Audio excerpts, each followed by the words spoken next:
Olá, queridos irmãos, estamos aqui mais uma vez para o nosso tempo de devocional, nosso tempo de reflexão bíblica.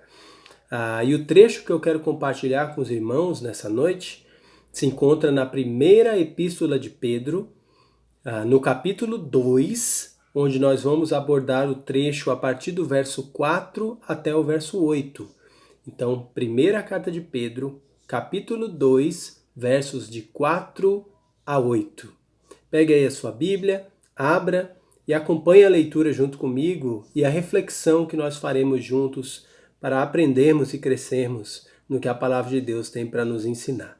Eu estou mais uma vez nessa noite utilizando a versão atualizada das Escrituras Sagradas. E nela, a palavra de Deus nos diz assim. Acompanhe a leitura comigo. Chegando-vos para ele, a pedra que vive, rejeitada, sim, pelos homens, mas para com Deus eleita e preciosa. Também vós mesmos, como pedras que vivem, sois edificados casa espiritual, para serdes sacerdócio santo, a fim de oferecerdes sacrifícios espirituais agradáveis a Deus, por intermédio de Jesus Cristo. Pois isso está na Escritura: eis que ponho em Sião uma pedra angular, eleita e preciosa, e quem nela crer não será de modo algum envergonhado. Para vós outros, portanto, os que credes, é a preciosidade. Mas para os descrentes, a pedra que os construtores rejeitaram, essa veio a ser a principal pedra angular, e pedra de tropeço e rocha de ofensa. São estes os que tropeçam na palavra, sendo desobedientes para o que também foram postos. Irmãos, aqui mais uma vez Pedro deseja trazer clareza de entendimento para aquilo que ele já vinha comunicando nos versículos anteriores. Depois de ter falado nos versos 1, 2 e 3 do capítulo 2, que nós precisamos desejar ardentemente a palavra de Deus e nos orientar pela palavra de Deus para que possamos crescer na nossa salvação em Cristo, e que tudo isso faz parte das experiências que Deus tem planejado para que nós experimentemos com Ele, experiências de crescimento nessa nova família, nessa nova vida espiritual que veio a partir de uma fé em Deus depositada através de Cristo e de nenhuma outra maneira, só através de Cristo depositada em Deus. Essa fé salvífica, essa fé que nos incluiu na família de Deus, essa fé que nós temos, é nela que nós precisamos crescer dia a dia e não ficar satisfeitos na situação em que nós nos encontramos atualmente.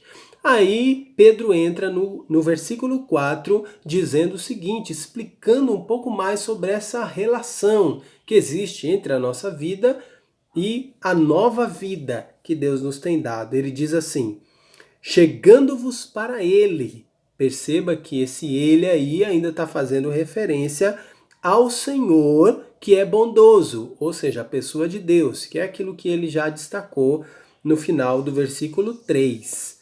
Aí ele diz, chegando-vos para ele, a pedra que vive. E aí, logicamente, ele está fazendo referência a Deus, mas objetivando ali, especificando na pessoa de Cristo Jesus. É interessante que no original, essa palavra que é traduzida nas nossas Bíblias por chegando, chegando-vos para ele, é uma palavra que traz a ideia de chegar e permanecer ali. Não é como você chegar em algum lugar de passagem, né? Chegou e depois vai. É a ideia de chegar para se estabelecer. Então, chegando-vos para ele é a ideia de vindo até Cristo e permanecendo nele, olhando, atingindo Cristo como alvo da sua vida, indo até lá e estacionando em Cristo, para nem voltar de onde você veio e para não seguir de lá para nenhum outro caminho, fazer de Cristo a sua base, aquilo onde você vai plantar a sua vida e o seu relacionamento com Deus. Então ele diz, chegando-vos para ele, a pedra que vive. E aí ele destaca que Jesus Cristo é uma pedra viva. Essa ideia de pedra, aquela ideia de base, a ideia de onde você pode construir com solidez, aquilo que não vai ruir o que você construir ali. Então ele é essa pedra que vive. E a ideia de que vive é porque Jesus já passou pela morte. Mas a ressurreição de Cristo, ou seja, ser trazido novamente à vida para nunca mais morrer, essa é a prova de que Jesus é o escolhido de Deus, o Salvador. Ele é a base segura para a construção de uma vida em um relacionamento com Deus. E aí ele diz: chegando-vos para ele a pedra que vive.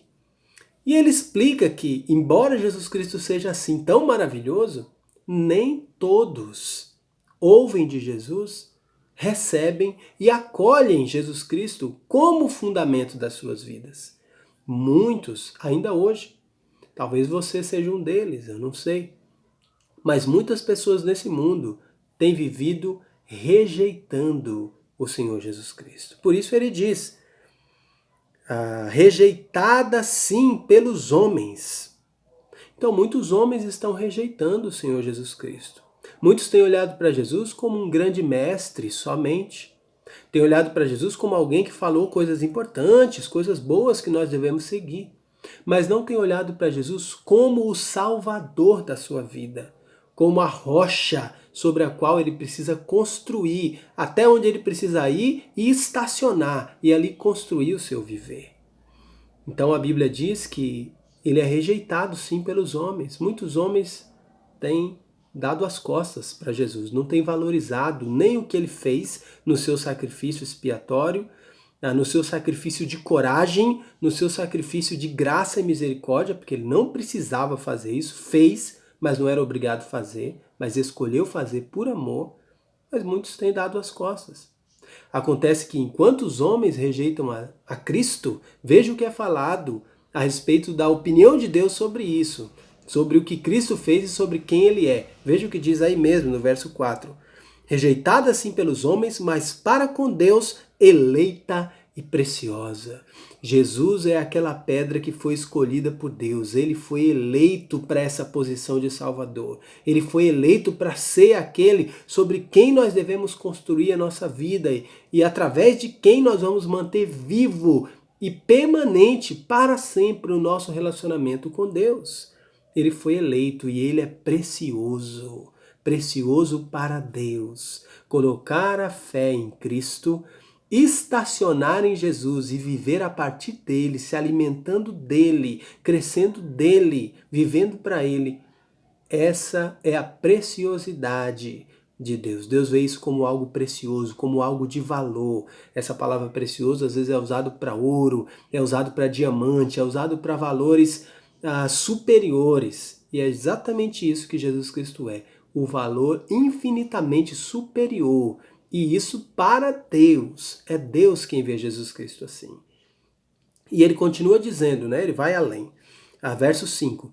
Também vós mesmos, como pedras que vivem, sois edificados casa espiritual, para serdes sacerdócio santo. Ele vai continuar, mas vamos pensar aqui no que ele falou. Veja, Cristo é a pedra que vive, porque ele foi ressuscitado dos mortos. Mas todo aquele que crê em Cristo também recebe a promessa da ressurreição. Lembra o que nós vimos lá no capítulo 1? A herança incorruptível que está prometida para nós? Os valores da salvação que nós ainda não podemos alcançar, mas que alcançaremos no futuro? Então, assim como Cristo é a pedra viva, aqueles que creem em Cristo também são considerados por Deus como pedras que vivem. E ele diz aí, vós mesmos, como pedras que vivem, sois edificados casa espiritual. E a ideia de casa espiritual aqui é porque quando confiamos em Cristo, o Espírito de Cristo vem habitar dentro de nós. Quem confia em Cristo recebe como presente de Deus, não por merecimento, mas como presente da graça de Deus, o Espírito do próprio Deus habitando nele. Lembra que já falamos isso quando estudamos o capítulo 1? É esse Espírito de Deus que nos santifica, que trabalha no nosso viver, que nos capacita para obedecer a Deus.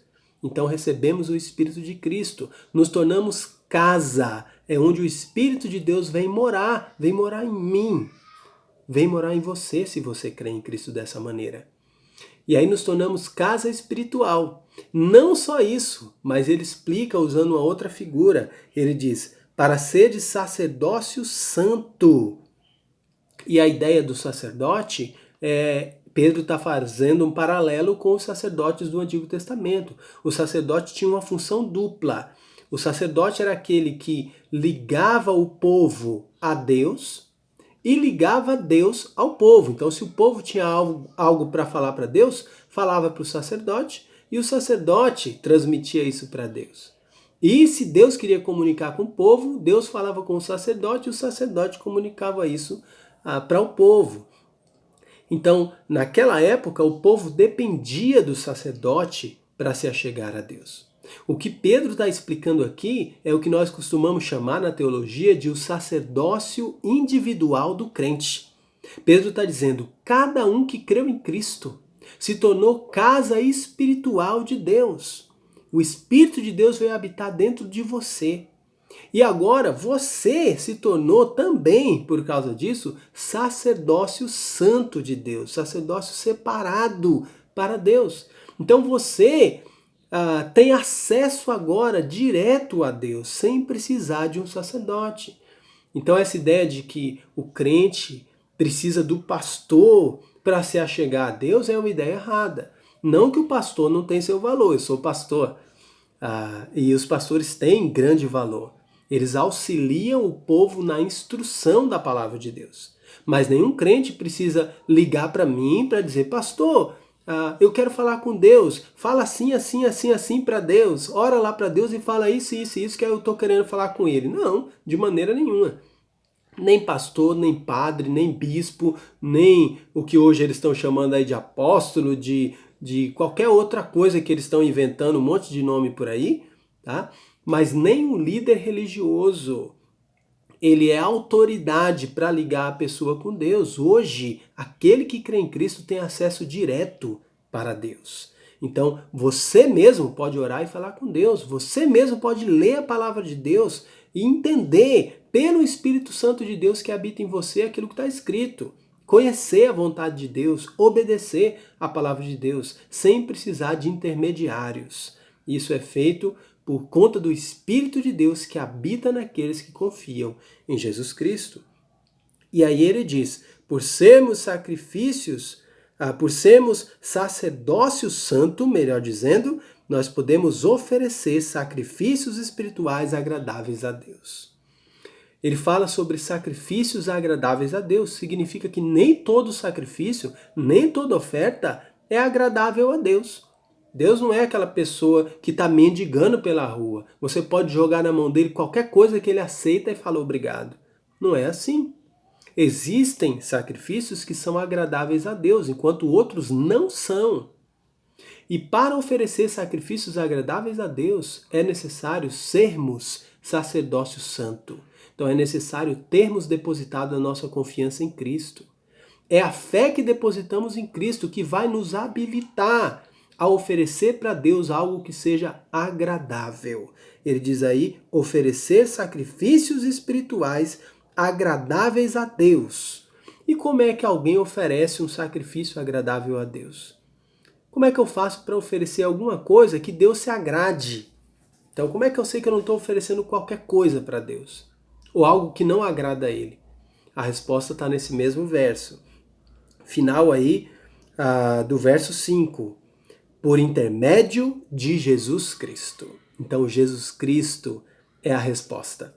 É através de Jesus que você vai saber que o seu sacrifício espiritual oferecido a Deus é agradável. E aí, quando ele está falando através de Jesus Cristo, não está falando só da fé em Jesus, mas ele está falando pelo menos aí de alguns aspectos. Pense comigo. Primeiro, a fé que você tem que depositar em Jesus. Sem fé em Jesus não adianta. Você não vai conseguir oferecer nada para Deus que Deus se agrade. Como é que você vai se aproximar de Deus e agradar a Deus vivendo contra o Filho dele? O Filho amado, o Filho escolhido, o Filho enviado, o Filho sacrificado, o Filho ressuscitado, o Filho glorificado de Deus. Não tem como se dar bem com Deus rejeitando Jesus. Então, primeiro, a fé em Jesus. Segundo, o Espírito de Cristo habitando em você. Então, quando você crê em Cristo, o Espírito de Cristo habita em você, vem morar em você, faz de você casa espiritual de Deus. Terceiro, a palavra de Cristo orientando a sua vida.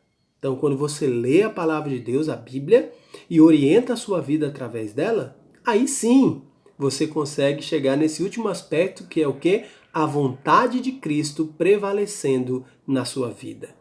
Então, crer em Cristo, receber o Espírito de Cristo, se orientar pela palavra de Cristo e realizar, obedecer à vontade de Cristo. É assim que vamos oferecer a Deus algo que será agradável a Ele. Mas a parte de Jesus, sem fé em Cristo, sem o Espírito de Cristo, sem a palavra de Cristo, sem obediência a Cristo, nada do que fizermos vai agradar a Deus. E aí Pedro continua explicando, né? Ele continua avançando um pouco mais no verso 7, dizendo... verso 6, dizendo: pois isso está na Escritura. Eis que põe em Sião uma pedra angular, eleita e preciosa, e quem nela crer não será de modo algum envergonhado. E aí Pedro fecha com chave de ouro essa explicação de que Jesus é a rocha fundamental. Ele diz, olha, isso já estava escrito, isso estava profetizado lá no livro dos Salmos.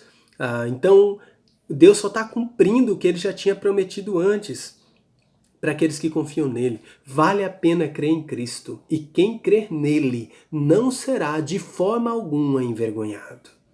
Vale a pena confiar em Cristo, irmãos. É glorioso confiar em Cristo. Não existe vergonha em se tornar um crente. Algumas pessoas têm relutado em depositar sua fé em Jesus, pensando, mas alguém vai fazer piada, mas alguém vai dizer que eu sou crente, mas eu vou ter que parar aquilo, eu vou ter que deixar isso. Irmãos, não tem vergonha nenhuma em seguir a Cristo. Jesus Cristo é Deus. Jesus Cristo é o Ser Supremo. Ele é a preciosidade de Deus. E nós devemos confiar nele. Não seremos envergonhados por crer nele. Talvez alguém faça piada de nós. Não estou negando isso. Talvez alguém te trate mal porque você crê em Cristo. Mas a Bíblia diz que isso é uma glória. Porque enquanto alguns homens vão te tratar mal, porque homens rejeitam a Jesus, como nós já vimos, Deus vai se agradar. Deus vai exaltar, Deus vai te recompensar pelo que você tem passado por Cristo. E quando você partir desse mundo, e ainda nesse mundo, enquanto você crê em Cristo, você não será envergonhado. Quando você morrer, você não vai ter medo, mas o que será que vai acontecer? Para onde será que eu vou? E quando eu encontrar com Deus? E como que vai ser? E as coisas erradas que eu já fiz? Você vai estar completamente perdoado por Cristo. Você vai estar completamente ligado a Cristo. Você vai estar completamente restaurado, resgatado por Cristo, salvo por Cristo Jesus. E vai viver com Ele por toda a eternidade. Irmãos, é glorioso crer em Cristo. É por isso que ele diz, não será de modo algum envergonhado. Verso 7, para vós outros, portanto, os que credes, é a preciosidade. Jesus é a preciosidade. Jesus é o supremo valor. Não troco Jesus por nada.